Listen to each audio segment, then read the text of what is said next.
Good morning students. आप सभी कैसे हैं? मैं नीरज सर एमएससी क्लासेज में आप सभी को स्वागत करता हूं। मैं रेखाएं एवं कोण भारतीय भवन का मैं क्लास 9 का रेखाएं एवं कोण चैप्टर जिसका प्रश्नावली 7A है, जिसके कुछ सवाल को मैं बताया था लघुत्तरीय प्रश्न। अब 7 बनाए थे, 8 बनाए थे, 9 बनाए थे, 10, 11 इजी है, इसको आप स्वयं बनाएंगे। और 12 जो है वो थोड़ा कठिन है, आप सभी के लिए बहुत इजी है और इजी तरीका से हम बताए भी हैं। उम्मीद है कि आपको अच्छा लगेगा, सरल लगेगा। और मैं आपको सवाल बताने जा रहा हूँ। सवाल आपके सामने है। दो सरल रेखाएं, एक सरल रेखा ए बी हो गया, दूसरा हो गया सी डी। एक दूसरे को वो बिंदु, यहाँ वो बिंदु पर वो बिंदु, ये बिंदु जो है वो बिंदु पर काटती है, इस बिंदु पर काटती है। यदि ओपी जो है बीओडी को की और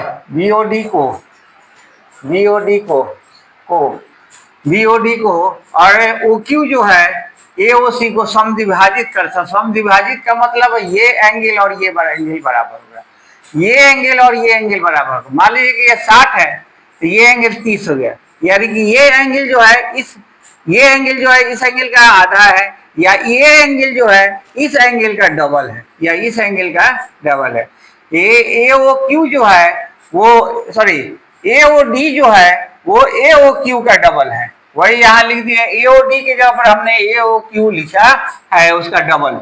उसी तरह सीओपी जो है वो बीओसी जो है वो सीओपी या पीओसी का डबल है ना। क्या कि ये अगर थीटा है तो ये थीटा, तो थीटा 2 थीटा, तो ये 2 थीटा हो गया, यहाँ से आता है, यानी थीटा का डबल हो गया। तो आप जानते हैं कि एक पॉइंट पर ऊपर नीचे मिलाकर 360 डिग्री का कोण बनता है। तो इस पॉइंट पर 4 कोण बने हैं।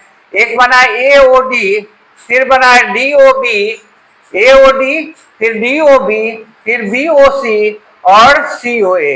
ये मिलाकर आपका 360 हो गया। 4 कोण है, एक कोण, 2 कोण, 3 कोण और 4 कोण है, ये चारों कोण मिलकर 360 हो गया। अभी हम आपको बताए हैं कि एओडी के जगह पर एओक्यू का डबल लिखेंगे। क्यों लिखेंगे? तो यहाँ आप लिख सकते हैं, है ना, प्रश्न में दिया हुआ है कि ओक्यू जो है इसको एओडी को समद्विभाजित करता है, यानी बीचे बीच काटता है। यानी कि ये जो कोण जो होगा एओडी जो है एओपी क्यू का डबल हो गया एओडी, या क्यूओडी का भी डबल हो गया एओडी। तो यहाँ एओडी के जगह पर हमने एओक्यू का डबल कर दिए। डीओबी और एओसी आपस में बराबर है ना। यहाँ पर हम दिखाएंगे कि ये सम्मुख कोण होने के कारण डीओबी और आपका एओसी आपस में बराबर है। तो डीओबी के जगह पर एओसी लिखेंगे, फिर बीओसी के जगह पर क्या लिखेंगे? पीओसी का डबल, और सीओए के जगह पर हमने एओसी का एओसी लिख दिया। ये एंगल जो है इस एंगल का डबल है। अब एओसी और एओसी मिलकर क्या हो जाएगा? 2 एंगल एओसी।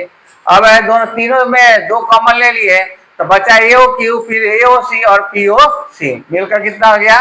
360। अब 2 से हम डिवाइड कर देंगे तो यहाँ पर ये इधर 2 कॉमन ले लिया है, अब 2 से इधर डिवाइड करेंगे तो 360 का आधा 180। अब हम क्या देख रहे हैं कि एओक्यू यानी ये कोण, फिर यहाँ एओसी मतलब ये कोण, और फिर पीओसी मिलकर ये कोण मिलकर 180, यानी कि ये सरल रेखा है। क्या कि सरल रेखा पर ही 180 डिग्री का कोण बनता है, यानी ओपी और ओक्यू एक सरल रेखा में होंगे। तो यहाँ पर थोड़ा सा आप यहाँ लिख दीजिएगा थोड़ा, क्योंकि यहाँ चित्र बनाने के कारण सब जगह नहीं बचा था, तो यहाँ पर आप लिख देंगे। यह चित्र आपके बुक में भी है, यहाँ पर लिख देंगे कि सम्मुख कोण होने के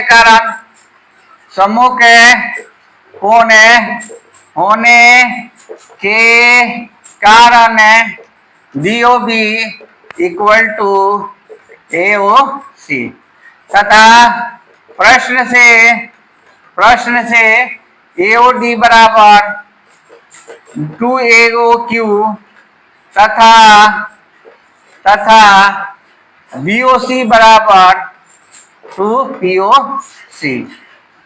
ये आपका इतना लिखेंगे तो अच्छा रहेगा, क्लियर रहेगा। जब क्लियर रहेगा तो आपको अच्छी तरह से समझ में आएगी, आपको अच्छे मार्क्स से मिलेंगे।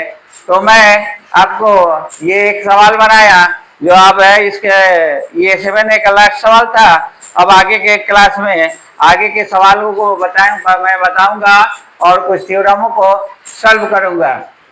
और ये वीडियो मुझे अगर आप सभी को अच्छा लग रहा है तो इसे लाइक करें, है ना, और कमेंट करें। मुझे कमेंट कर अगर आपको कोई डाउट है तो उसे कमेंट के द्वारा इसे दूर करवाएं। और मेरे चैनल को लाइक करें, मेरे चैनल को सब्सक्राइब करें और मेरे वीडियो को शेयर करें ताकि अधिक से अधिक लोगों के पास पहुंच सके और अधिक से अधिक लोग लाभान्वित हो सके।